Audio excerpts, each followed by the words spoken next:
당신이 눈을 떴을 때 옆에 있는 사람이 진짜 당신의 남편이 아니라면 깊은 산속 외딴 집, 창문마다 걸린 암호 잠금 장치, 천장 구석구석에 설치된 작은 카메라 렌즈들, 그리고 밤중 방문 앞에 서서 당신의 숨소리를 듣고 있는 한 남자. 기억을 잃은 당신을 남편이라 부르며 집으로 데려간 그 사람의 정체는 과연 무엇일까요? 지금부터 시작되는 이야기는 한 여자가 모든 기억을 잃고 깨어난 순간부터 펼쳐지는 충격적인 진실에 관한 것입니다. 하얀 천장이 보였습니다. 형광등의 차가운 빛이 눈부셨습니다. 32살의 여자 소연은 천천히 눈을 떴습니다. 머리는 붕대로 감겨 있었고 온몸이 무거웠습니다. 고개를 돌리려 하자 머리 한쪽에서 둔한 통증이 퍼져나왔습니다. 깼어? 소연아. 황급히 다가오는 누군가의 목소리가 들렸습니다. 소연은 천천히 고개를 돌렸습니다. 침대 옆 의자에는 한 남자가 앉아 있었습니다. 30 중반쯤 되어 보이는 남자의 눈은 충혈되어 있었고 턱에는 며칠간 면도하지 않은 수염이 자라 있었습니다. 남자는 소연의 손을 꽉 쥐며 애끓는 목소리로 말했습니다. 다행이야. 정말 다행이야. 깨어나줘서 고마워. 소연은 그를 멍하니 바라보았습니다. 이 사람은 누구일까? 머릿속이 하얗게 비어 있었습니다. 아무것도 떠오르지 않았습니다. 당신은? 떨리는 목소리로 물었을 때 남자의 얼굴이 순간 굳어졌습니다. 나야, 소연아. 도윤이. 내 남편이야. 남편. 그 단어는 소연의 머릿속에서 아무런 울림도 만들어내지 못했습니다. 미안해요. 기억이. 아무것도 기억나지 않아요. 소연의 눈에서 눈물이 흘러내렸습니다. 자신의 이름조차 희미했습니다. 소연. 그게 정말 내 이름일까? 도윤이라 소개한 남자는 소연의 손을 더 세게 쥐며 다정하게 말했습니다. 괜찮아. 기억 안 나? 괜찮아. 천천히 생각해내면 돼. 내가 옆에 있을게. 바로 그때 병실 문이 열리며 의사가 들어왔습니다. 깨어나셨군요. 다행입니다. 의사는 간단한 신경학적 검사를 진행했습니다. 소연은 대답할 수 있는 것이 거의 없었습니다. 오늘이 며칠인지, 대통령이 누구인지, 자신의 생일은 언제인지 아무것도 몰랐습니다. 검사가 끝나자 의사는 조심스럽게 말했습니다. 가벼운 뇌 손상입니다. 교통사고로 인한 두부 외상으로 역행성 기억 상실증이 발생했습니다. 충격 때문에 기억을 잃었을 뿐이니 시간이 지나면 곧 돌아올 수도 있습니다. 언제쯤 돌아올까요? 도윤이 다급하게 물었습니다. 확실하게 말씀드리기는 어렵습니다. 며칠 안에 돌아오는 경우도 있고 몇 달이 걸리는 경우도 있습니다. 하지만 영구적으로 돌아오지 않을 가능성도 있습니다. 소연의 얼굴이 창백해졌습니다. 사흘 후 소연은 퇴원했습니다. 도윤은 친절하게 휠체어를 밀어주며 주차장으로 안내했습니다. 검은색 SUV가 대기하고 있었습니다. 집으로 가자. 거기 가면 좀 기억날지도 몰라. 차는 도시를 벗어나 점점 외곽으로 향했습니다. 고속도로를 지나고 국도로 접어들고 다시 좁은 산길로 들어섰습니다. 주변에는 집 한 채 보이지 않았습니다. 우리 집이 이렇게 깊은 산속에 있어요? 소연이 불안한 목소리로 물었습니다. 응. 넌 원래 조용한 곳을 좋아했어. 도시 소음이 싫다고 했지. 도윤은 자연스럽게 대답했지만 소연은 묘한 위화감을 느꼈습니다. 차는 더 깊숙이 들어갔고 마침내 외딴 집 한 채 앞에 멈췄습니다. 2층짜리 단독주택이었습니다. 주변에는 나무들만 빽빽했고 가장 가까운 민가조차 보이지 않았습니다. 도착했어. 우리 집이야. 도윤은 소연을 부축해 집 안으로 들어갔습니다. 현관문을 열자 깔끔하게 정돈된 거실이 나타났습니다. 벽에는 소연과 도윤으로 보이는 두 사람이 웃으며 찍은 사진들이 걸려 있었습니다. 하지만 사진 속 자신의 얼굴이 낯설기만 했습니다. 여기가 우리 방이야. 도윤은 소연을 2층 침실로 안내했습니다. 킹사이즈 침대와 옷장, 화장대가 있는 깔끔한 방이었습니다. 좀 쉬어. 피곤하지? 내가 저녁 준비할게. 도윤은 부드럽게 말하며 방을 나갔습니다. 소연은 혼자 남겨진 방 안을 둘러보았습니다. 모든 것이 낯설었습니다. 그리고 바로 그때 소연의 시선이 창문으로 향했습니다. 창문에는 손잡이가 없었습니다. 정확히는 손잡이는 있었지만 밖에서만 열 수 있는 구조였습니다. 안쪽에서는 절대 열 수 없게 되어 있었습니다. 소연은 천천히 창문 쪽으로 다가가 손으로 밀어보았습니다. 꿈쩍도 하지 않았습니다. 완전히 잠겨 있었습니다. 왜 창문이 밖에서만 열리게 되어 있을까? 소연의 심장이 빠르게 뛰기 시작했습니다. 불안한 예감이 스멀스멀 피어올랐습니다. 이렇게 소연의 기묘한 일상이 시작되었습니다. 기억을 잃고 눈을 뜬 그녀 옆에는 자신을 남편이라 소개하는 남자가 있었습니다. 그리고 그가 데려간 곳은 깊은 산속의 외딴 집이었습니다. 안에서는 열 수 없는 창문, 그리고 곧 그녀가 발견하게 될 집 곳곳에 숨겨진 더 큰 비밀들. 다음 날 아침 소연은 고소한 냄새에 잠에서 깼습니다. 침실 문이 열리며 도윤이 들어왔습니다. 그의 손에는 아침 식사가 담긴 쟁반이 있었습니다. 깼어? 아침 차려왔어. 침대에서 먹어도 돼. 도윤은 환하게 웃으며 쟁반을 침대 옆 테이블에 놓았습니다. 죽 반숙 계란, 과일이 정갈하게 담겨 있었습니다. 고마워요. 소연이 작게 말했습니다. 도윤은 소연의 이마에 살짝 입맞춤을 했습니다. 천만에. 내가 좋아하는 단호박죽이야. 기억나? 소연은 고개를 저었습니다. 도윤의 얼굴에 스쳐 지나가는 실망감이 보였지만 그는 곧 다시 미소를 지었습니다. 괜찮아. 천천히. 도윤은 하루 종일 소연 곁을 떠나지 않았습니다. 소연이 거실에 있으면 함께 소파에 앉았고 소연이 2층으로 올라가면 따라 올라왔습니다. 소연이 화장실에 가려고 하면 문 밖에서 기다렸습니다. 혹시 어지러우면 바로 불러. 내가 바로 올게. 그의 배려는 지나칠 정도로 세심했습니다. 너무 다정해서 오히려 불안할 정도였습니다. 점심 식사 후 소연은 집안을 둘러보기 시작했습니다. 거실을 지나 복도로 나왔을 때 소연은 이상한 점을 발견했습니다.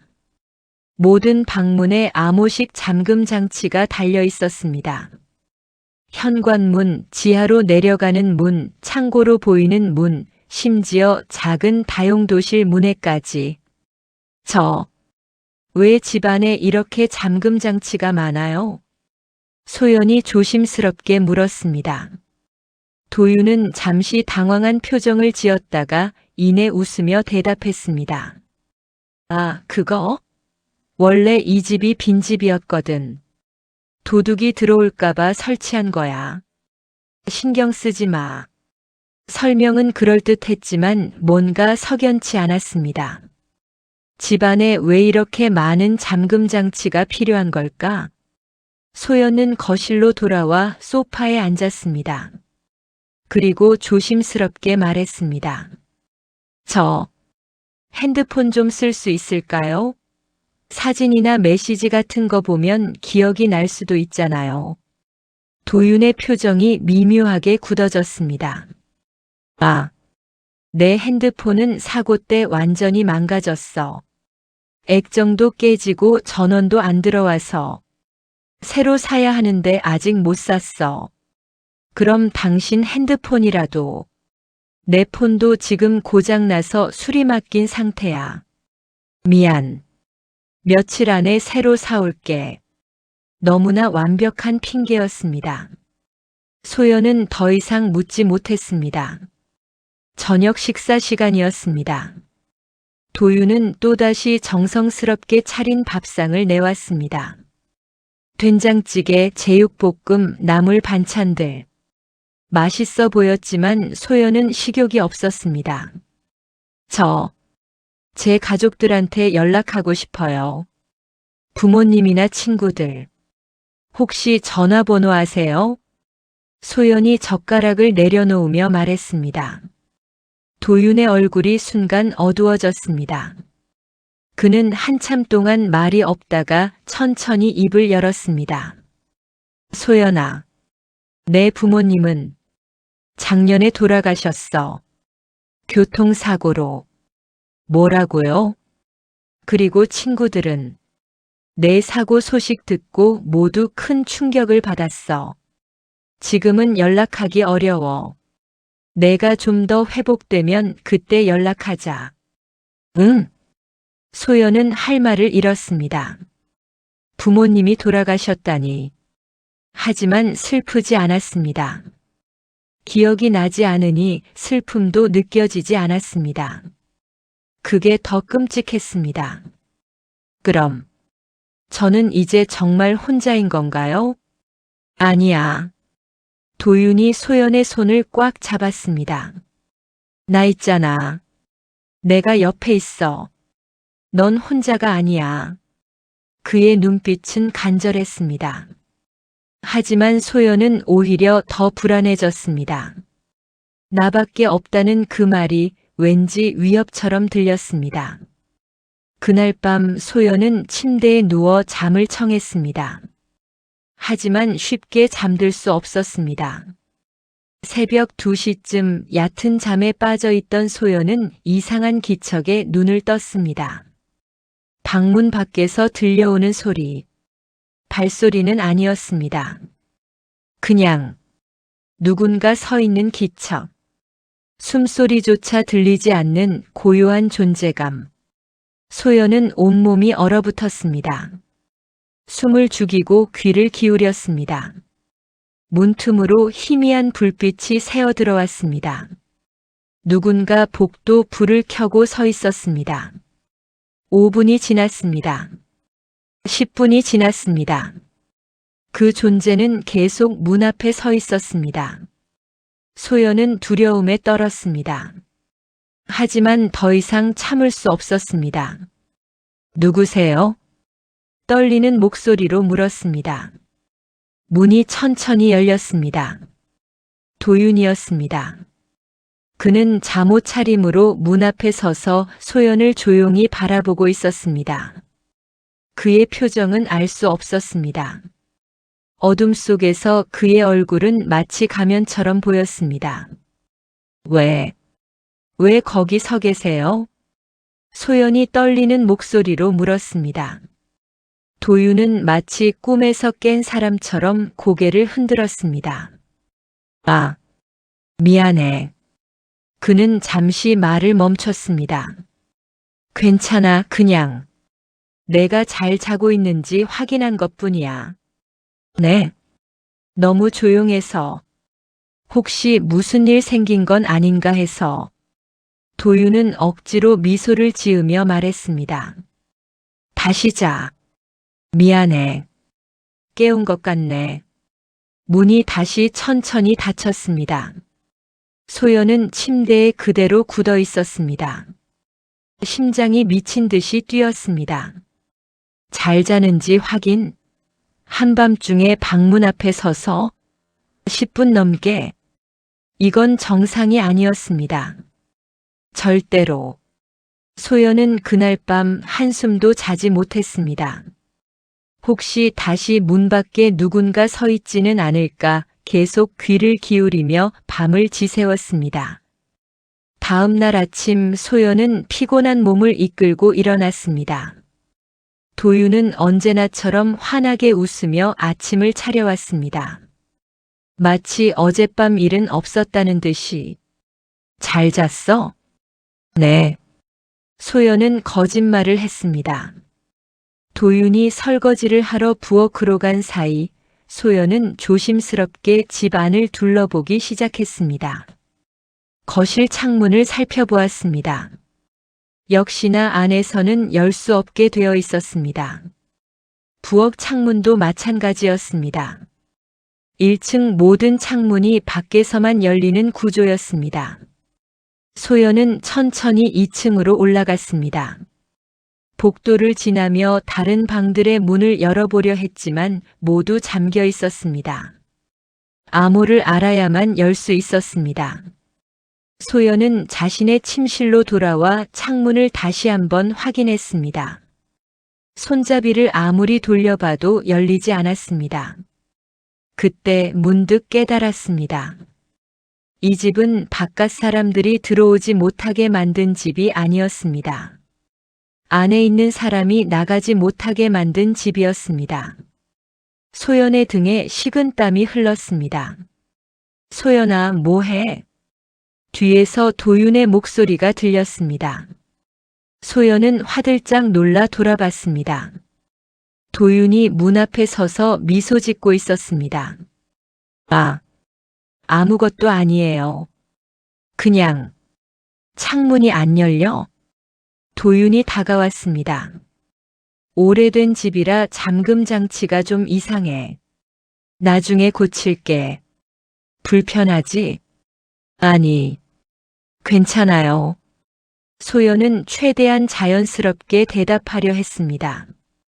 하지만 목소리가 떨렸습니다. 도윤은 소연을 가만히 바라보았습니다. 그의 눈빛에서 뭔가 이상한 감정이 스쳐 지나갔습니다. 의심? 경계? 아니면 점심 먹자. 내가 해줄게. 도윤은 소연의 손을 잡고 1층으로 내려갔습니다. 그의 손은 따뜻했지만 소연은 오싹했습니다. 소연은 점점 깨닫기 시작했습니다. 이 집은 이상했습니다. 안에서 열 수 없는 창문들, 집 안 곳곳에 암호 잠금 장치, 고장났다는 핸드폰, 연락할 수 없다는 가족과 친구들, 그리고 무엇보다 한밤중에 방문 앞에 서서 자신의 숨소리를 듣던 그 남자. 도윤이라 소개한 이 남자는 정말 자신의 남편일까요? 아니면 그날 오후 도윤은 밖에 나가야 한다고 말했습니다. 장 좀 봐야 해서 1시간 정도면 돌아올게. 괜찮겠어? 네, 괜찮아요. 소연은 최대한 자연스럽게 대답했습니다. 사실 혼자 있고 싶었습니다. 도윤이 없는 동안 집을 제대로 살펴보고 싶었습니다. 문 잘 잠가놔. 아무도 들어오지 못하게. 도윤은 현관 암호를 입력하며 나갔습니다. 소연은 멀어지는 차 소리를 들으며 기다렸습니다. 완전히 조용해졌습니다. 소연은 천천히 움직이기 시작했습니다. 먼저 거실을 둘러보았습니다. 책장, 소파, TV, 액자들. 모든 것이 평범해 보였습니다. 하지만 소연은 뭔가 이상한 느낌을 지울 수 없었습니다. 마치 누군가 자신을 지켜보고 있는 것 같은 느낌. 소연은 천천히 고개를 들어 천장을 올려다보았습니다. 거실 천장 모서리, 조명 근처. 뭔가 작고 검은 것이 보였습니다. 소연은 의자를 가져와 올라섰습니다. 가까이서 보니 확실했습니다. 작은 카메라 렌즈였습니다. 소연의 손이 떨렸습니다. 심장이 쿵쿵 뛰었습니다. 혹시 다른 곳에도? 소연은 서둘러 다른 곳들을 확인하기 시작했습니다. 부엌 천장. 역시나 작은 렌즈가 있었습니다. 복도 천장. 또 있었습니다. 2층 침실. 책장 뒤편에 숨겨진 렌즈를 발견했습니다. 소연은 점점 더 공포에 질렸습니다. 손이 떨렸고 숨이 가빠졌습니다. 화장실로 향했습니다. 설마 화장실에까지는? 거울 앞에 섰습니다. 거울을 자세히 들여다보았습니다. 거울 프레임 모서리 거의 보이지 않을 정도로 작은 구멍. 렌즈였습니다. 이럴 수가. 소연은 뒷걸음질 쳤습니다. 화장실에까지. 자신의 모든 순간을 누군가 지켜보고 있었던 것입니다. 소연은 거울 뒤를 확인해 보기로 했습니다. 거울을 조심스럽게 떼어내려 했지만 쉽지 않았습니다. 그때 거울 뒤편에서 희미한 불빛이 보였습니다. 소연은 손가락으로 거울 테두리를 더듬었습니다. 작은 틈이 느껴졌습니다. 조심스럽게 힘을 주자 거울이 살짝 열렸습니다. 거울은 문처럼 열리는 구조였습니다. 그리고 그 뒤에는 전원이 연결된 CCTV 서버가 있었습니다. 작은 모니터 여러 개가 깜빡이고 있었고 하드디스크가 돌아가는 소리가 들렸습니다. 각 모니터에는 집 안 곳곳의 영상이 실시간으로 송출되고 있었습니다. 거실, 부엌, 침실, 복도, 심지어 지금 자신이 서 있는 화장실까지. 소연은 자신이 화면에 찍힌 모습을 보았습니다. 창백한 얼굴로 모니터를 바라보고 있는 자신의 모습이 녹화 중이라는 빨간 불이 깜빡이고 있었습니다. 소연은 황급히 거울을 다시 닫았습니다. 손이 너무 떨려서 제대로 닫히지 않았습니다. 몇 번 시도 끝에 겨우 원래대로 돌려놓았습니다. 화장실을 나와 침실로 돌아왔습니다. 침대에 앉았지만 진정이 되지 않았습니다. 집 안 곳곳에 카메라, CCTV 서버, 모든 것이 녹화되고 있었습니다. 왜 자신을 감시하는 걸까? 그때 아래층에서 현관문 열리는 소리가 들렸습니다. 소연아, 왔어. 도윤의 목소리였습니다. 소연은 가슴을 쓸어내렸습니다. 최대한 평온한 표정을 지으려 애썼습니다. 1층으로 내려갔습니다. 도윤은 장본 것들을 부엌에 내려놓고 있었습니다. 혼자 있는 동안 괜찮았어? 네, 괜찮았어요. 소연은 애써 미소를 지었습니다. 하지만 눈은 웃지 않았습니다. 도윤은 소연을 가만히 바라보았습니다. 뭔가 눈치챈 것 같았습니다. 얼굴이 안 좋아 보이는데. 어디 불편해? 아니에요. 그냥 좀 피곤해서. 그래? 그럼 좀 쉬어. 내가 저녁 준비할게. 도윤은 소연의 어깨를 감싸며 소파로 안내했습니다. 소연은 소파에 앉았습니다. 천장을 보지 않으려고 애썼습니다. 하지만 자꾸만 시선이 그쪽으로 향했습니다. 저 작은 렌즈가 지금도 자신을 찍고 있을 것입니다. 자신의 모든 표정, 모든 움직임을. 저녁 식사 시간이었습니다. 도윤은 김치찌개와 밥을 차려왔습니다. 평소처럼 정성스러웠습니다. 맛있게 먹어. 고마워요. 소연은 숟가락을 들었지만 도저히 밥이 넘어가지 않았습니다. 머릿속은 온통 카메라 생각뿐이었습니다. 물어봐야 할까? 아니면 모른 척해야 할까? 소연은 숟가락을 내려놓았습니다. 더 이상 참을 수 없었습니다. 저기, 응. 도윤이 소연을 바라보았습니다. 소연은 한참을 망설이다가 떨리는 목소리로 물었습니다. 이거, 당신이 설치한 거예요? 뭐가? 천장에, 책장 뒤에, 거울 뒤에. 소연의 목소리가 점점 작아졌습니다. 카메라요. 집 안 곳곳에 카메라가 있더라고요. 도윤의 표정이 굳어졌습니다. 잠시 침묵이 흘렀습니다. 도윤은 천천히 숟가락을 내려놓았습니다. 그리고 소연을 똑바로 바라보았습니다. 알았어? 소연은 고개를 끄덕였습니다. 도윤은 한숨을 쉬었습니다. 그리고 두 손으로 얼굴을 감쌌습니다. 미안해. 왜 그런 걸 설치한 거예요? 소연이 떨리는 목소리로 물었습니다. 도윤은 손을 내리고 소연을 바라보았습니다. 그의 눈에는 눈물이 고여 있었습니다. 도윤의 설명. 내가 또 죽을까봐 그랬어. 네. 넌 모를 거야. 기억이 없으니까. 하지만 나는 기억해. 내가 얼마나 위험했는지. 도윤은 떨리는 목소리로 말을 이었습니다. 작년에 넌 자살을 시도했어. 욕조에서 날 발견했을 때 너는 이미. 그는 말을 잇지 못했습니다. 내가 구급차를 불러서 살았어. 겨우. 그 이후로 나는 매일 밤 내가 숨 쉬는지 확인해야 했어. 혹시 또 그런 일이 생길까봐. 소연은 말을 잃었습니다. 자살 시도? 그래서 카메라를 설치했어. 널 지키려고. 혹시 내가 못 보는 사이에 무슨 일이 생길까봐. 널 지키려는 거였어. 정말이야. 도윤의 눈물이 흘러내렸습니다. 미안해.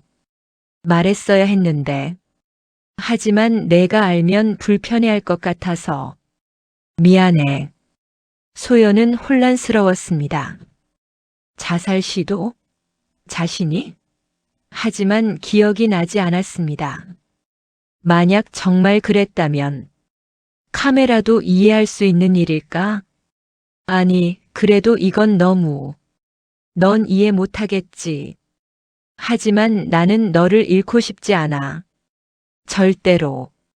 도윤은 소연의 손을 잡았습니다. 미안해.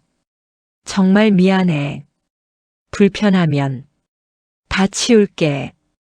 그래도 제발 이해해줘. 소연은 그의 손을 바라보았습니다. 따뜻한 손이었습니다. 떨리고 있었습니다. 소연은 이상한 감정을 느꼈습니다. 공포심도 있었지만 동시에 묘한 죄책감도 느껴졌습니다.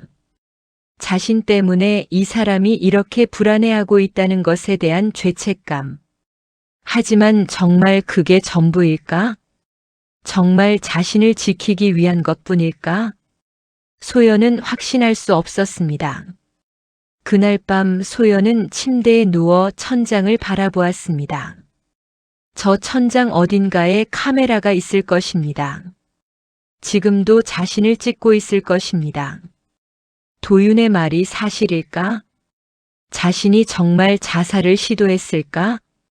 하지만 전혀 기억이 나지 않았습니다. 만약 사실이라면 카메라도 이해할 수 있는 일일까? 아니면 소연은 고개를 저었습니다. 생각이 복잡했습니다. 한 가지는 확실했습니다. 이 집은 자신을 지키기 위한 집이 아니라 자신을 가두기 위한 집이라는 것. 그리고 도윤은 자신을 사랑하는 걸까 아니면 소유하려는 걸까? 소연은 알 수 없었습니다. 하지만 한 가지 결심했습니다. 더 많은 것을 알아내야 한다고. 이 집에는 분명 더 큰 비밀이 숨겨져 있을 것입니다. 소연은 집 곳곳에 숨겨진 카메라들을 발견했습니다. 그리고 도윤은 말했습니다. 자신을 지키기 위한 것이었다고. 소연이 자살을 시도한 적이 있어서 다시는 그런 일이 없도록 지켜보고 있었다고. 하지만 소연은 혼란스러웠습니다. 정말 그것이 전부일까요? 아니면 그 뒤에 더 큰 비밀이 숨겨져 있는 걸까요? 소연은 이제 알아야 합니다. 이 집에 숨겨진 진짜 비밀을. 며칠이 지났습니다. 소연은 겉으로는 평온한 척했지만 속으로는 계속 탈출을 계획하고 있었습니다. 이 집에서 벗어나야 했습니다. 뭔가 이상했습니다. 도윤의 설명도 이 집의 구조도 모든 것이. 소연은 기회를 노렸습니다. 어느 날 저녁 도윤이 현관문을 열고 쓰레기를 버리러 나갔을 때였습니다. 소연은 거실에서 슬쩍 복도로 나왔습니다. 현관 쪽을 바라보았습니다. 도윤이 암호 패널에 손을 대고 있었습니다. 7253. 소연은 재빨리 숫자를 머릿속에 새겼습니다. 7253. 7253. 도윤이 뒤돌아보기 전에 소연은 재빨리 거실로 돌아와 소파에 앉았습니다. 소연아, TV 보고 있어? 도윤이 들어오며 물었습니다. 응. 심심해서. 그래? 같이 볼까? 아니, 괜찮아요. 피곤해서 좀 쉬려고요. 소연은 하품을 하며 일어났습니다. 그래, 푹 쉬어. 내가 조용히 있을게. 소연은 2층 침실로 올라갔습니다. 침대에 누웠지만 잠은 오지 않았습니다. 7253. 그 숫자만 머릿속에서 맴돌았습니다. 다음 날 새벽 소연은 조심스럽게 침대에서 일어났습니다. 시계를 보니 새벽 4시였습니다. 도윤이 가장 깊이 잠든 시간이었습니다. 소연은 천천히 문을 열었습니다. 삐걱 소리가 날까봐 조금씩, 아주 조금씩 열었습니다. 복도로 나왔습니다. 도윤의 방에서는 아무 소리도 들리지 않았습니다. 소연은 계단을 내려갔습니다. 한 계단 한 계단 조심스럽게 1층에 도착했습니다. 심장이 미친 듯이 뛰었습니다. 현관으로 향했습니다. 암호 패널 앞에 섰습니다. 손이 떨렸습니다. 심호흡을 했습니다. 7, 2, 5, 3, 삐 하는 소리와 함께 잠금이 해제되는 소리가 들렸습니다. 성공했습니다. 소연은 재빨리 문 손잡이를 잡았습니다. 바로 그 순간 삑삑삑삑삑 귀를 찢는 듯한 경보음이 울렸습니다. 소연은 깜짝 놀라 얼어붙었습니다. 2층에서 발소리가 들렸습니다. 급하게 달려 내려오는 소리. 소연아. 도윤이었습니다. 붙잡힌 소연. 도윤은 계단을 뛰어내려왔습니다. 잠옷 차림이었고 머리는 헝클어져 있었습니다. 그는 재빨리 벽에 있는 패널을 조작했습니다. 경보음이 멈췄습니다. 그리고 소연을 바라보았습니다. 뭐 하는 거야? 그의 목소리는 떨리고 있었습니다. 소연은 대답할 수 없었습니다. 입술만 파르르 떨렸습니다. 나가려고 한 거야? 왜? 저는 왜 도망치려고 해? 도윤의 목소리가 점점 커졌습니다. 이유가 뭐야? 내가 뭘 잘못했어? 내가 널 지키려고 한 게 잘못이야? 아니, 그게 아니라. 소연은 뒷걸음질 쳤습니다. 도윤은 다가왔습니다. 소연의 팔을 잡았습니다. 나 말고 어디 갈 데라도 있어? 내 부모님은 돌아가셨고 친구들은 연락도 안 되잖아. 나밖에 없잖아. 그의 눈에서 눈물이 흘러내렸습니다. 왜 도망쳐? 왜 날 버리려고 해? 도윤은 소연을 꽉 껴안았습니다. 너무 세게 껴안아서 소연은 숨이 막힐 것 같았습니다. 나만 있으면 돼. 나만 있으면 된다고. 소연은 그의 품에서 온몸이 얼어붙었습니다. 이건 사랑이 아니었습니다. 집착이었습니다. 그날 이후 도윤은 조금 달라졌습니다. 더 이상 웃지 않았습니다. 표정이 굳어 있었습니다. 소연을 대하는 태도도 미묘하게 변했습니다. 여전히 친절했지만 그 속에 경계심이 섞여 있었습니다. 오늘은 밖에 나가지 마. 날씨도 안 좋고. 핸드폰은 아직 못 샀어. 다음에 혼자 있고 싶다고?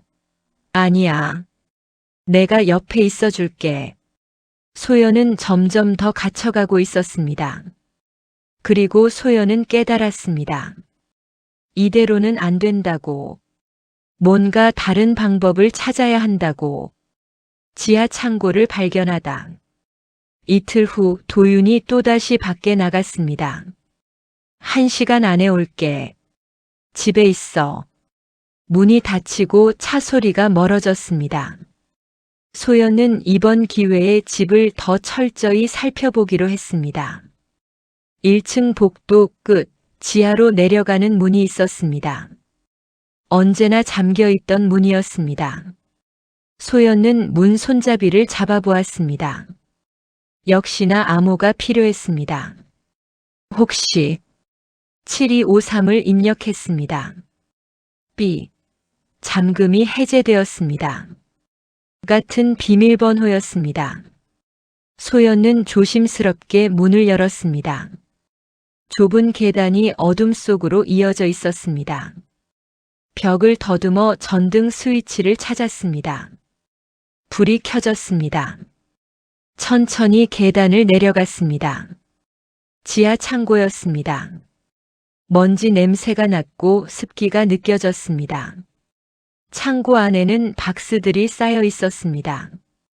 오래된 가구들도 있었습니다. 소연은 박스들을 하나씩 열어보기 시작했습니다. 옷가지, 책, 잡동사니들.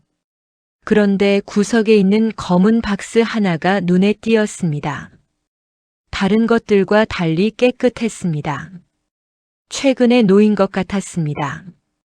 소연은 그 박스를 열었습니다. 그리고 그 안에서 박스 안에는 불에 탄 가방이 있었습니다. 절반 이상 탄 검은 가방. 지퍼는 녹아 있었고 가죽은 그을려 있었습니다. 소연은 떨리는 손으로 가방을 열었습니다. 그 안에서 신분증이 나왔습니다. 불에 탄 신분증. 모서리는 검게 그을렸지만 사진과 이름은 알아볼 수 있었습니다. 이름 강도윤. 소연은 숨이 멎을 것 같았습니다. 강도윤? 그 이름은 지금 위층에 있는 남자가 자신이라고 소개한 이름이었습니다. 사진을 보았습니다.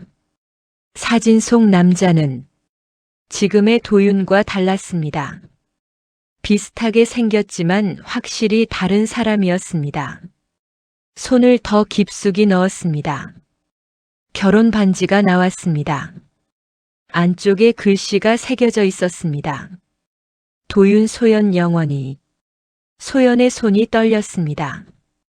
그러면 이 강도윤이라는 사람이 진짜 자신의 남편? 그럼 위에 있는 사람은 누구? 박스를 더 뒤졌습니다. 신문 스크랩이 나왔습니다. 제목은 국도 6번 도로 교통사고 남성 1명 사망. 기사 내용을 읽었습니다.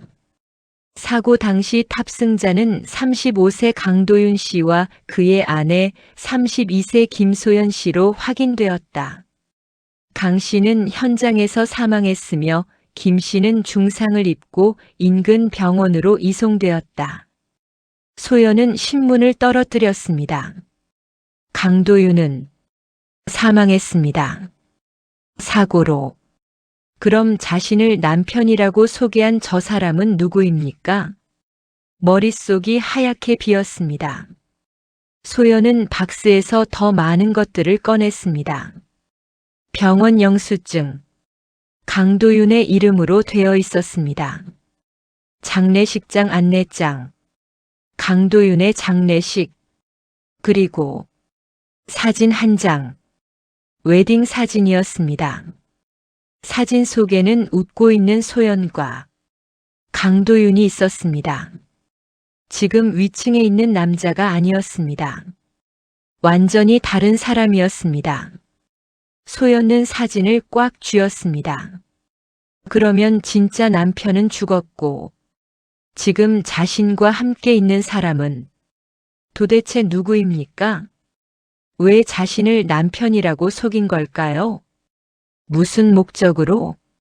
소연의 온몸에 소름이 돋았습니다. 바로 그때 위에서 문 닫히는 소리가 들렸습니다. 차 소리. 도윤이 돌아온 것입니다. 소연은 황급히 물건들을 박스에 다시 넣었습니다. 박스를 원래 자리에 놓고 계단을 뛰어 올라갔습니다. 지하 문을 닫고 잠갔습니다. 현관 쪽에서 발소리가 들렸습니다. 소연아, 왔어. 소연은 재빨리 거실 소파로 가서 앉았습니다. 심장이 터질 것 같았습니다. 도윤이 거실로 들어왔습니다. 장본 봉지를 들고 있었습니다. 혼자 있는 동안 괜찮았어? 소연은 최대한 평온한 표정을 지으려 애썼습니다. 응, 괜찮았어. 하지만 목소리가 떨렸습니다. 도윤은 소연을 가만히 바라보았습니다. 뭔가 눈치챈 것 같았습니다. 얼굴이 창백한데. 어디 아파? 아니, 괜찮아. 도윤은 소연에게 다가와 이마에 손을 댔습니다. 열은 없네. 그래도 걱정되는데. 그의 손은 따뜻했습니다. 하지만 소연은 소름이 돋았습니다. 이 손이 자신의 남편이 아닌 낯선 사람의 손이라는 것을 이제 알았기 때문입니다. 소연은 충격적인 진실을 알게 되었습니다. 진짜 남편 강도윤은 사고로 사망했습니다. 그리고 지금 자신 옆에 있는 남자는 다른 사람이었습니다. 그는 왜 강도윤인 척 했을까요? 무슨 목적으로 소연을 이 집에 가둔 걸까요? 그리고 진짜 강도윤에게는 무슨 일이 있었던 걸까요? 그날 밤 소연은 한숨도 자지 못했습니다. 머릿속은 온통 지하 창고에서 본 것들로 가득했습니다. 불에 탄 가방, 강도윤의 신분증, 결혼 반지, 사망 기사, 그리고 무엇보다 웨딩 사진 속 진짜 남편의 얼굴. 지금 자신 옆에서 자고 있는 남자와는 전혀 다른 사람. 새벽 5시쯤 소연은 조심스럽게 침대에서 일어났습니다. 도윤의 방에서는 고른 숨소리가 들렸습니다. 소연은 다시 지하로 내려가야 했습니다. 뭔가 더 있을 것 같았습니다. 더 많은 단서가. 조심스럽게 1층으로 내려갔습니다. 지하 문 앞에 섰습니다. 7253. 문이 열렸습니다. 전등을 켜고 천천히 계단을 내려갔습니다. 창고 안으로 들어갔습니다. 어젯밤 열어봤던 검은 박스를 다시 꺼냈습니다. 더 자세히 뒤져보기 시작했습니다. 가방 안쪽 주머니를 확인했습니다. 작은 지퍼가 있었습니다. 지퍼를 열자 작은 USB 메모리가 나왔습니다. 검은색 USB. 표면에는 아무것도 쓰여 있지 않았습니다. 소연은 USB를 꽉 쥐었습니다. 이 안에 뭔가 중요한 것이 있을지도 모른다는 예감이 들었습니다. 소연은 USB를 주머니에 넣고 박스를 다시 정리했습니다. 조심스럽게 지하를 빠져나와 문을 잠갔습니다. 이제 이걸 어떻게 확인하지? 도윤의 노트북. 그가 가끔 거실에서 사용하던 노트북이 있었습니다. 다음 날 오후 기회가 왔습니다. 도윤이 샤워를 하러 2층으로 올라갔습니다. 10분 정도면 돼. 기다려. 물 흐르는 소리가 들렸습니다. 소연은 재빨리 거실 선반에서 노트북을 꺼냈습니다. 전원을 켰습니다. 다행히 비밀번호는 없었습니다. 손이 떨렸습니다. USB를 포트에 꽂았습니다. 잠시 후 화면에 폴더가 나타났습니다. 폴더 이름 기억 다시는 잃지 않게. 소연의 심장이 빠르게 뛰었습니다. 폴더를 열었습니다. 안에는 동영상 파일 하나가 있었습니다. 파일명 마지막 부탁. 소연은 이어폰을 꽂고 재생 버튼을 눌렀습니다. 화면이 켜졌습니다. 병원 복도였습니다. CCTV 영상이었습니다. 흑백의 화질도 좋지 않았습니다. 타임스탬프가 화면 구석에 찍혀 있었습니다. 6개월 전, 복도에서 의료진들이 급하게 움직이고 있었습니다. 그리고 침대 하나가 빠르게 지나갔습니다. 침대 위에는 피투성이 남자가 누워 있었습니다. 소연은 화면을 가까이 들여다보았습니다. 그 남자는 웨딩 사진에서 봤던 사람이었습니다. 진짜 강도윤이었습니다. 영상이 계속되었습니다. 응급실 앞. 의료진들이 강도윤을 옮기고 있었습니다. 강도윤의 입이 움직였습니다. 무언가 말하고 있었습니다. 한 의사가 귀를 가까이 대며 듣고 있었습니다.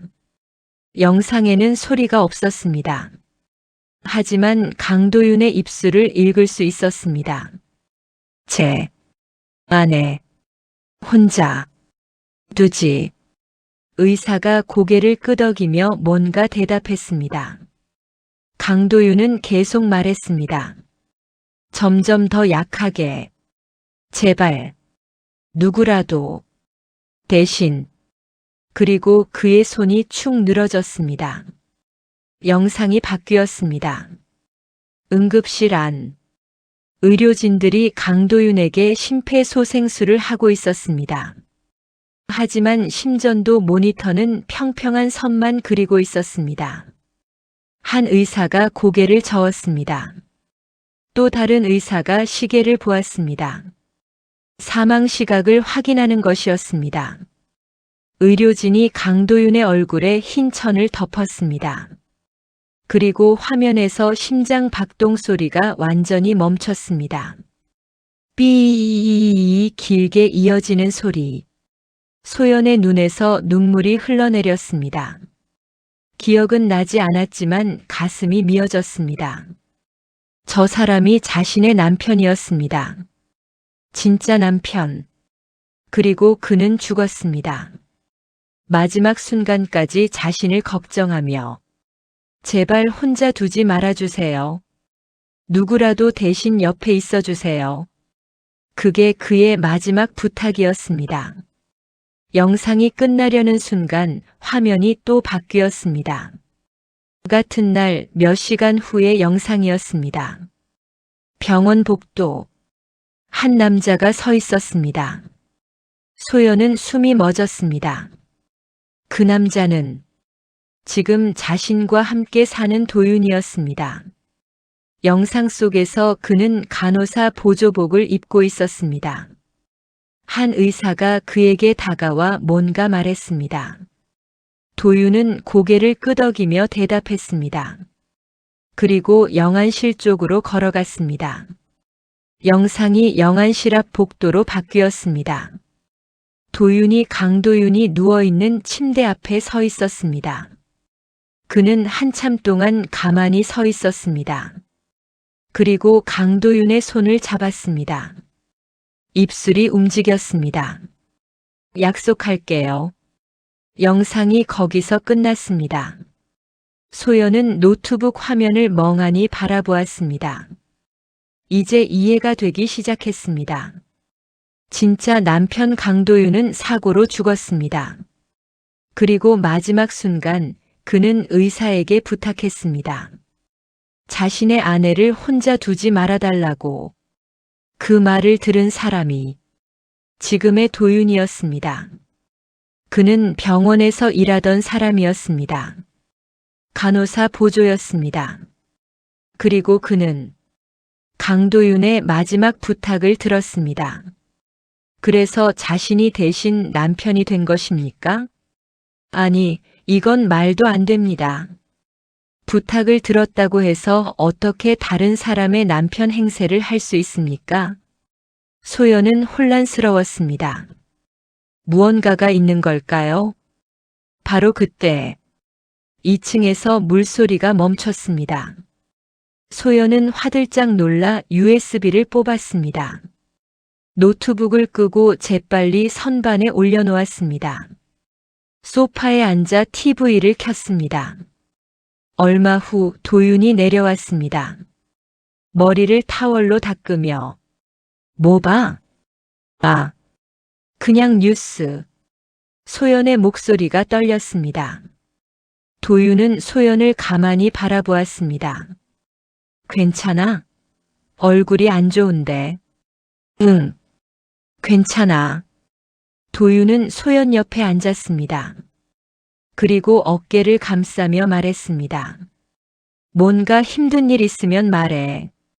나한테는 뭐든지 말할 수 있어. 소연은 그의 품에서 온몸이 굳었습니다. 이 사람은 누구입니까? 왜 이런 짓을 하는 걸까요? 그날 밤 소연은 침대에 누워 USB를 꼭 쥐었습니다. 이제 알아야 했습니다. 이 사람의 정체를, 그의 진짜 목적을, 그리고 여기서 빠져나가야 했습니다. 더 이상 이 집에 있을 수 없었습니다. 내일 도윤이 밖에 나가면 다시 지하를 뒤져봐야겠습니다. 분명 더 많은 단서가 있을 것입니다. 그의 진짜 이름, 그의 과거, 그가 왜 이런 짓을 하는지. 소연은 USB를 베개 밑에 숨겼습니다. 그리고 천장을 바라보았습니다. 저 어딘가에 카메라가 자신을 찍고 있을 것입니다. 하지만 이제는 두렵지 않았습니다. 오히려 분노가 치밀었습니다. 이 사람은 자신의 남편이 아닙니다. 그저 강도윤의 마지막 부탁을 왜곡해서 받아들인 위험한 사람일 뿐입니다. 소연은 USB를 통해 충격적인 진실을 알게 되었습니다. 진짜 남편 강도윤은 사고로 사망했고 마지막 순간 아내를 혼자 두지 말아달라고 부탁했습니다. 그리고 그 부탁을 들은 사람이 지금의 도윤이었습니다. 하지만 그는 단순히 부탁을 지킨 것일까요? 아니면 그 이상의 무언가가 있는 걸까요? 다음 날 아침 소연은 결심했습니다.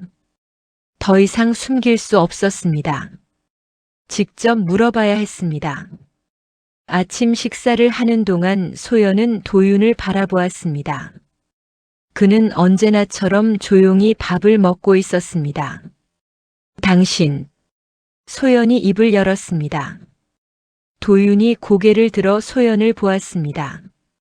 당신은 강도윤이 아니죠? 도윤의 손이 멈췄습니다. 젓가락을 든 채로 굳어버렸습니다. 무슨 말이야? 지하에서 봤어요. 신분증이랑 신문 기사. 강도윤은 사고로 죽었어요. 6개월 전에. 소연의 목소리는 떨렸지만 단호했습니다. 도윤은 천천히 젓가락을 내려놓았습니다. 한참 동안 아무 말도 하지 않았습니다. 그리고 깊은 한숨을 쉬었습니다. 언제부터 알았어? USB도 봤어요. 병원 영상. 당신이 간호사 보조였다는 것도. 도윤은, 아니, 이제는 가짜 도윤이라고 불러야 할 남자는 고개를 숙였습니다. 그래. 나는 강도윤이 아니야. 남자는 천천히 고개를 들었습니다. 내 이름은 정민우야. 36살. 군의관 출신이었고 제대 후에는 병원에서 간호사 보조로 일했어. 정민우. 소연은 그 이름을 처음 들었습니다. 아니, 기억이 나지 않아서 처음처럼 느껴지는 것일 수도 있었습니다. 그날, 6개월 전 그날, 나는 야간 근무 중이었어. 응급실이 정신없었지. 민우는 천천히 말을 이어갔습니다. 그때 교통사고 환자들이 실려왔어. 남자 1명, 여자 1명. 남자는 심각한 상태였고, 여자는 머리를 다쳤지만 생명에는 지장이 없었어. 소연은 숨을 죽이고 들었습니다. 남자가 강도윤이 마지막으로 의식이 있을 때 의사 선생님한테 부탁했어. 나도 옆에서 들었지.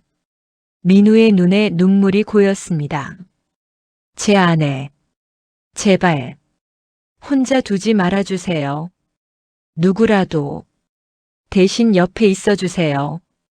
그게 그 사람의 마지막 말이었어. 처음엔 그냥 안타까웠어. 민우는 창밖을 바라보며 말했습니다. 한 남자가 죽어가면서까지 아내를 걱정하는 모습이, 그렇게 간절하게 부탁하는 모습이, 그 사람은 죽었어. 심폐소생술을 했지만 소용없었어.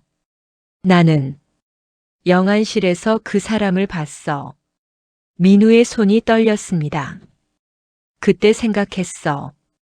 이 사람의 마지막 부탁을 들어줘야겠다고.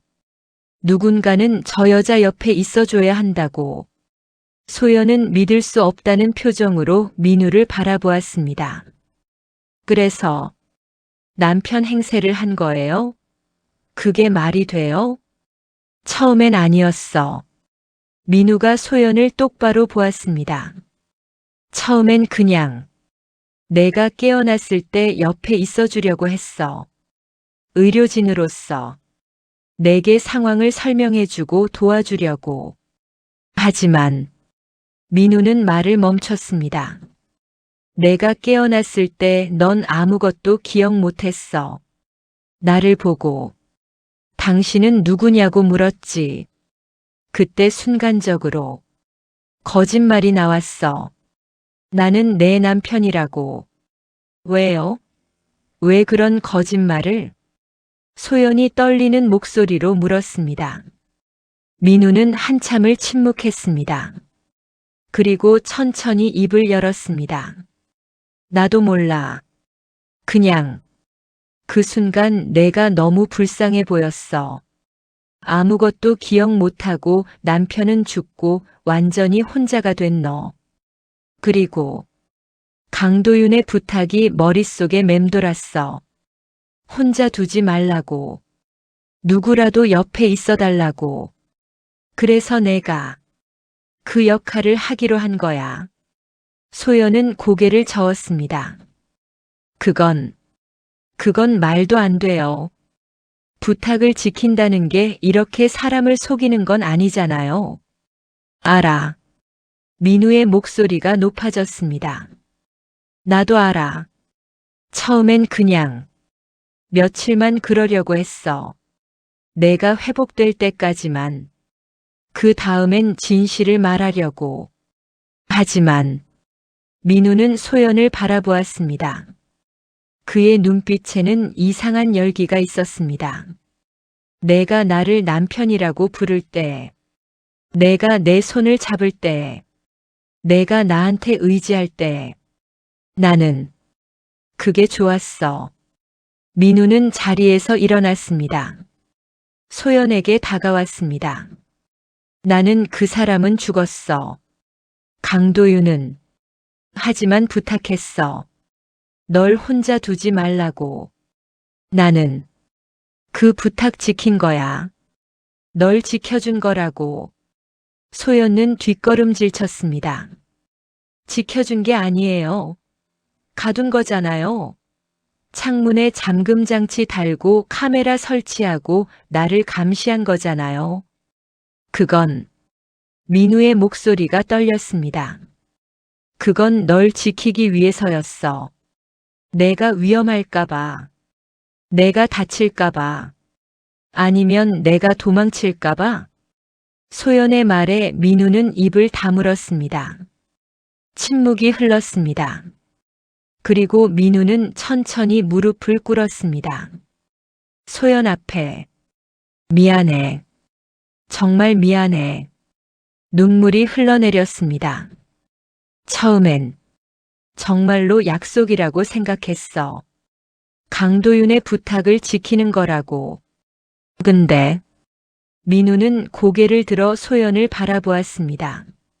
내가 웃을 때, 내가 나 부를 때, 내가 내 옆에서 잠들 때, 그때부터는 민우의 목소리가 떨렸습니다. 그냥 내가 갖고 싶었어. 널. 내가 내 거였으면 좋겠다고 생각했어. 소연은 소름이 돋았습니다. 처음엔 약속 때문이었다고 말하고 싶었어. 하지만 거짓말이야. 민우는 일어섰습니다. 나는 내가 좋았어. 내가 나를 필요로 하는 게 좋았어. 내가 나 없이는 아무것도 못하는 게 좋았어. 그래서 이 집으로 데려온 거야. 아무도 없는 깊은 산속. 너 혼자서는 절대 나갈 수 없는 곳. 창문에 잠금 장치 달고 카메라 설치하고 핸드폰도 안 주고. 민우는 비웃듯 웃었습니다. 너를 완전히 나한테만 의지하게 만들고 싶었어. 소연은 뒷걸음질 치다가 벽에 부딪혔습니다. 미쳤어요. 당신 미쳤어요. 미쳤다고? 민우가 다가왔습니다. 그래, 미쳤을지도 몰라. 하지만 나는 널 사랑해. 강도윤보다 더 널 사랑한다고. 그 사람은 죽었어. 이제 넌 내 거야. 나만 있으면 돼. 소연은 벽에 등을 붙인 채 떨었습니다. 하지만 그 순간 소연의 눈빛이 변했습니다. 공포 대신 분노가 타올랐습니다. 아니에요. 소연가 또박또박 말했습니다. 나는 당신 거 아니에요. 절대로. 강도윤은 당신한테 나를 가두라고 부탁하지 않았어요. 나를 감시하라고 하지 않았어요. 그 사람은 내가 혼자가 되지 않기를 바랐을 뿐이에요. 이렇게 갇혀 살라고 한 게 아니에요. 소연의 목소리는 떨렸지만 단호했습니다. 당신은 그 사람의 부탁을 이용해서 당신의 욕망을 채운 거예요. 민우는 할 말을 잃었습니다. 나는 널 사랑해서. 그건 사랑이 아니에요. 소연이 민우를 똑바로 바라보았습니다. 그건 집착이에요. 소유욕이에요. 민우는 주저앉았습니다. 두 손으로 얼굴을 가렸습니다. 그럼 어떻게 해야 해? 널 보내야 해. 혼자 두라고. 그게 진짜 날 위하는 거예요. 소연가 조용히 말했습니다. 민우는 한참 동안 울었습니다. 소연은 그를 바라보았습니다. 동정심도 들었지만 더 이상 속을 수는 없었습니다. 얼마나 시간이 흘렀을까? 민우가 고개를 들었습니다. 눈이 충혈되어 있었습니다. 미안해. 정말 미안해. 소연은 천천히 다가가 민우 옆에 앉았습니다. 그리고 조용히 말했습니다. 알겠어요. 응. 당신이 왜 그랬는지 알 것 같아요. 외로웠던 거죠? 소연은 민우의 손을 잡았습니다. 나도 이해해요. 당신도 힘들었을 거예요. 민우는 소연을 놀란 눈으로 바라보았습니다. 정말 이해해줘? 응. 소연은 고개를 끄덕이며 눈물을 흘렸습니다. 도망 안 갈게. 여기 있을게. 소연아. 민우가 소연을 껴안았습니다. 소연은 그의 품에 안긴 채 눈을 감았습니다. 하지만 소연의 눈에는 눈물과 함께 결심이 담겨 있었습니다. 대신 오늘 밤은 혼자 있고 싶어요. 생각 정리를 좀 하고 싶어요. 그래. 알았어. 민우는 소연을 놓아주었습니다. 소연은 진실을 알게 되었습니다. 가짜 도윤 정민우는 강도윤의 마지막 부탁을 듣고 소연을 지키려 했지만 결국 자신의 욕망에 빠져 소연을 가둔 것이었습니다. 그는 사랑이라고 말했지만 그건 집착이었습니다. 그리고 소연은 거짓으로 수긍했습니다. 도망가지 않겠다고, 여기 있겠다고. 하지만 그것은 거짓말이었습니다. 그날 오후 소연은 침실에 혼자 있었습니다. 민우는 소연에게 시간을 주겠다며 1층에 있었습니다. 소연은 침대에 앉아 생각했습니다. 어떻게 빠져나갈까? 현관문 비밀번호는 알고 있었습니다. 7253. 하지만 문제는 민우였습니다. 그가 깨어있는 한 탈출은 불가능했습니다. 그를 잠들게 해야 했습니다. 완전히. 소연은 천천히 화장실로 갔습니다. 세면대 서랍을 열었습니다. 약들이 가득했습니다. 두통약, 소화제, 그리고 수면제가 있었습니다. 소연은 수면제 병을 꺼냈습니다. 그리고 또 다른 약병도 꺼냈습니다. 안정제였습니다. 이 두 가지를 섞으면 충분히 깊은 잠에 빠뜨릴 수 있을 것입니다. 소연은 약들을 주머니에 넣었습니다. 그리고 거울 속 자신을 바라보았습니다. 창백한 얼굴, 떨리는 눈동자. 하지만 결심은 확고했습니다. 오늘 밤 반드시 이 집을 빠져나가야 했습니다. 저녁 식사 시간이었습니다.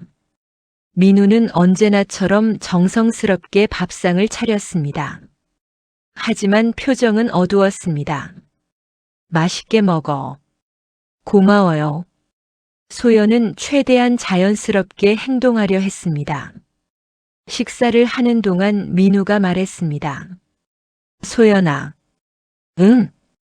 정말. 도망 안 갈 거지? 나랑 여기서 계속 살 거지? 그의 목소리에는 불안함이 가득했습니다. 소연은 미소를 지으며 고개를 끄덕였습니다. 응. 약속했잖아. 하지만 속으로는 다른 생각을 하고 있었습니다. 미안해요. 하지만 이건 거짓말이에요. 식사를 마친 후 소연이 설거지를 하겠다고 했습니다. 내가 할게. 넌 쉬어. 아니에요. 제가 할게요.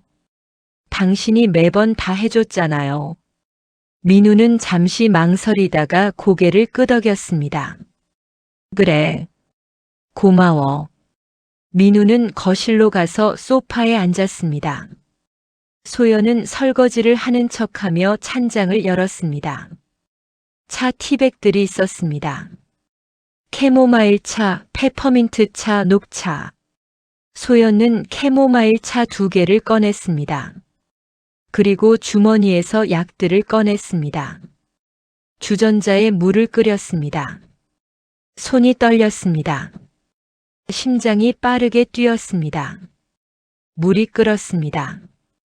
컵 2개에 티백을 넣고 뜨거운 물을 부었습니다. 그리고 한 컵에 수면제와 안정제를 섞었습니다. 약들이 녹아들었습니다. 다행히 색깔 변화는 없었습니다. 소연은 컵을 들고 거실로 갔습니다. 차 마실래요? 민우가 고개를 들었습니다. 응. 고마워.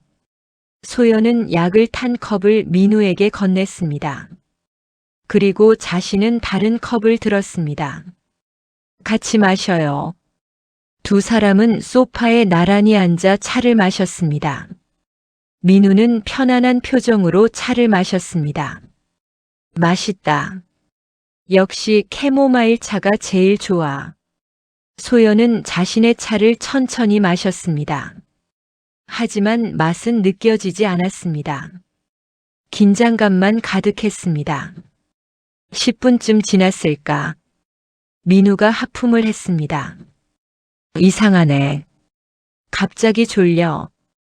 피곤했나 봐요. 오늘 많이 힘들었잖아요. 소연이 부드럽게 말했습니다. 그런가? 미안. 좀만 눈 붙이고. 민우는 소파에 기대어 눈을 감았습니다. 소연이 그를 가만히 바라보았습니다. 5분이 더 지났습니다. 민우의 숨소리가 규칙적으로 들렸습니다. 완전히 잠든 것 같았습니다. 소연이 조심스럽게 일어났습니다. 민우 씨? 대답이 없었습니다. 정민우? 여전히 대답이 없었습니다. 소연은 민우의 어깨를 살짝 흔들었습니다. 전혀 반응이 없었습니다. 성공했습니다. 소연은 재빨리 움직이기 시작했습니다. 먼저 민우의 주머니를 뒤졌습니다. 차 키가 나왔습니다. 그리고 2층 침실로 올라갔습니다. 베개 밑에 숨겨두었던 USB를 꺼냈습니다. 이건 증거였습니다. 반드시 가져가야 했습니다. 옷장을 열고 두꺼운 외투를 꺼냈습니다. 밖은 추울 것입니다. 그리고 화장대 서랍을 열었습니다. 민우가 숨겨둔 돈이 있었습니다. 10,000원짜리 몇 장. 많지는 않았지만 일단 여기서 벗어나는 게 중요했습니다. 소연은 모든 것을 챙겨 1층으로 내려왔습니다. 민우는 여전히 소파에서 깊은 잠에 빠져 있었습니다. 소연은 그를 한참 바라보았습니다. 소연은 민우 앞에 무릎을 꿇었습니다.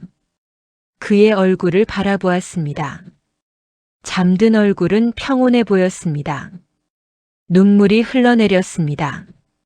미안해요. 소연의 목소리는 떨렸습니다. 당신도 외로웠던 거 알아요. 강도윤의 부탁을 지키려고 했다는 것도. 하지만 소연이 눈물을 닦았습니다. 난 당신 물건이 아니에요. 누구의 소유물도 아니에요. 강도윤은 나를 가두라고 한 게 아니었어요. 나를 지켜달라고 한 거였어요. 소연은 굳게 말했습니다. 그리고 진짜로 날 지키는 건 날 자유롭게 해주는 거예요. 소연은 일어났습니다. 미안해요. 하지만 난 살고 싶어요. 자유롭게. 현관으로 향했습니다. 현관문 앞에 섰습니다. 암호 패널을 바라보았습니다. 손이 떨렸습니다. 마지막 순간까지 무슨 일이 생길지 몰랐습니다. 심호흡을 했습니다. 7, 2, 5, 3, B. 잠금이 해제되는 소리. 이번에는 경보음이 울리지 않았습니다. 민우가 탈출 시도 이후 시스템을 바꾼 것 같았습니다. 소연은 문 손잡이를 잡았습니다. 천천히 문을 열었습니다. 차가운 밤 공기가 얼굴을 스쳤습니다. 자유의 공기였습니다. 소연은 뒤돌아보지 않고 밖으로 나갔습니다. 주차장에 민우의 차가 있었습니다. 검은색 SUV. 재빨리 차에 올라타 시동을 걸었습니다. 엔진 소리가 요란하게 울렸습니다. 소연이 엑셀을 밟았습니다. 차가 앞으로 나아갔습니다.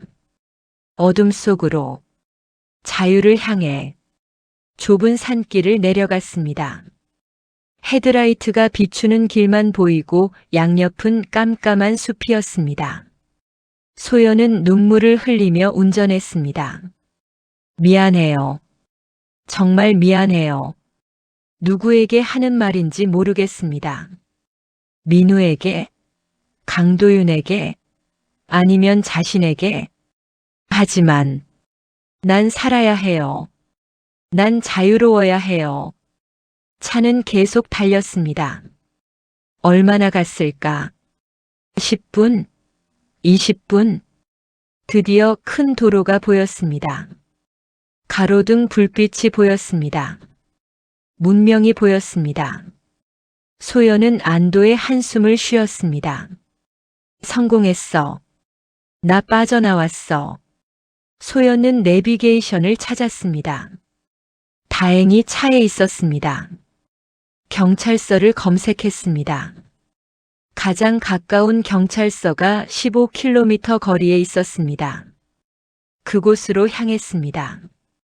운전하는 내내 백미러를 계속 확인했습니다. 혹시 민우가 깨어나서 쫓아오지는 않을까? 하지만 뒤에는 아무도 없었습니다.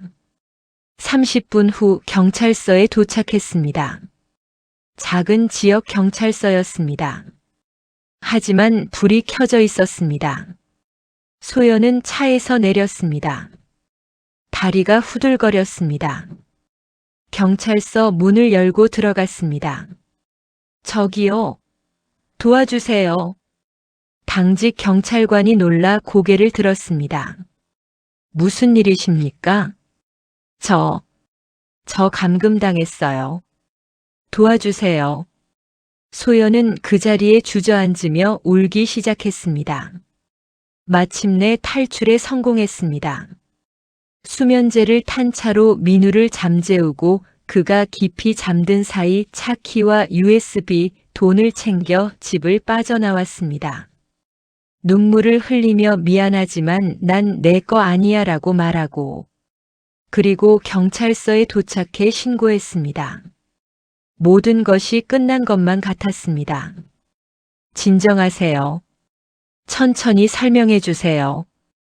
경찰관이 소연을 의자에 앉히며 말했습니다. 소연은 떨리는 목소리로 설명하기 시작했습니다. 저는 교통사고로 기억을 잃었어요. 그리고 깨어났을 때 한 남자가 자신을 제 남편이라고 소개했어요. 그런데 그 사람은 제 진짜 남편이 아니었어요.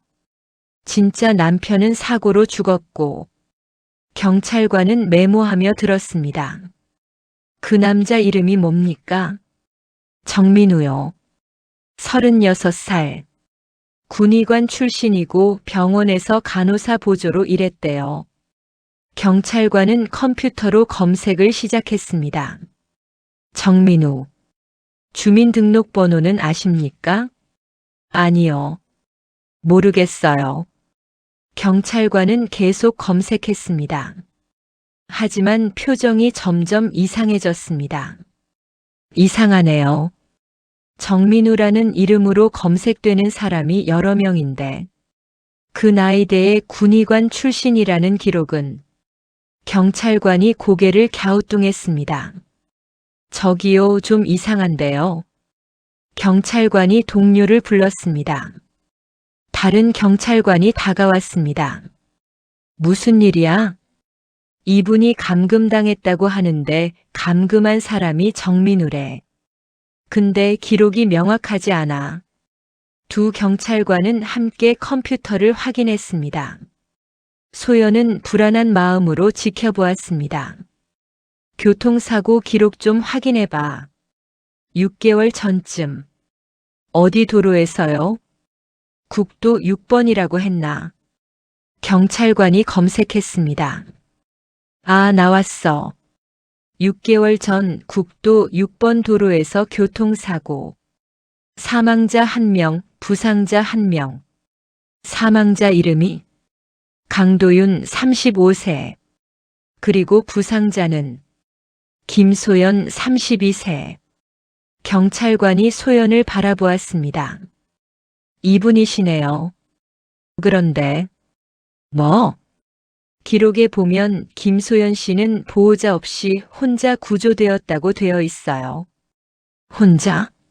네. 강도윤 씨는 현장에서 사망, 김소연 씨는 병원으로 이송. 그 이후 보호자 없이 퇴원했다고. 소연은 숨이 막혔습니다. 그럼 정민우는요? 그 사람은 어떻게 된 거예요? 경찰관들은 서로 얼굴을 마주 보았습니다. 김소연 씨, 그 정민우라는 사람. 정확한 인적 사항을 아십니까? 저기 36살이고 군의관 출신이고 병원에서 간호사 보조로 일했다고 했어요. 어느 병원인지 아십니까? 모르겠어요. 생년월일은요? 그것도 몰라요. 경찰관은 한숨을 쉬었습니다.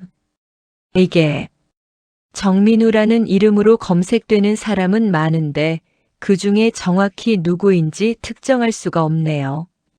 그리고 김소연 씨가 입원했던 병원 기록에도 정민우라는 이름은 없어요. 간호사 보조 명단에도요. 소연은 믿을 수 없었습니다. 그럼 그 사람은 누구예요? 존재하지 않는 사람이란 말이에요?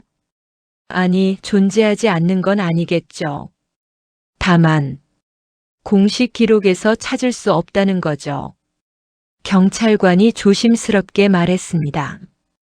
혹시 가짜 이름을 쓴 건 아닐까요? 소연은 온몸이 얼어붙었습니다. 가짜 이름? 그럼 그 사람의 진짜 정체는 무엇일까요? USB는요? 제가 가져온 USB에 영상이 있어요. 병원 CCTV 영상이요. 소연은 주머니에서 USB를 꺼냈습니다. 경찰관이 USB를 받아 컴퓨터에 꽂았습니다. 영상을 재생했습니다. 병원 복도, 응급실, 강도윤의 마지막 모습, 그리고 간호사 보조복을 입은 남자. 이 사람이 정민우예요. 소연이 화면을 가리켰습니다. 경찰관들이 화면을 자세히 보았습니다. 얼굴이 잘 안 보이네요. 화질이 안 좋아서. 그리고 이게 공식적인 병원 CCTV인지도 확인이 필요합니다. 혹시 조작된 영상일 수도. 조작? 아니에요. 이건 진짜예요. 소연은 절규했습니다. 하지만 경찰관들은 난처한 표정이었습니다. 김소연 씨, 진정하세요. 저희가 조사할게요. 다만 증거가 부족해서 시간이 좀 걸릴 것 같습니다. 그럼 그 남자 이름이 정확히 뭐라고요? 경찰관이 물었습니다. 소연은 입을 열려다가 멈췄습니다. 정민우. 하지만 그게 진짜 이름인지도 확신할 수 없었습니다. 그의 주민등록번호도 정확한 생년월일도 출신 병원도 몰랐습니다. 그 사람에 대해 아는 게 아무것도 없었습니다. 일단 오늘은 여기서 쉬시죠. 내일 다시 자세히 조사하겠습니다. 경찰관이 말했습니다. 집은 어디세요? 서울. 마포구에 아파트가 있어요. 연락할 가족이나 친구는? 소연은 고개를 저었습니다. 기억이 안 나요. 민우가, 정민우가 그랬어요.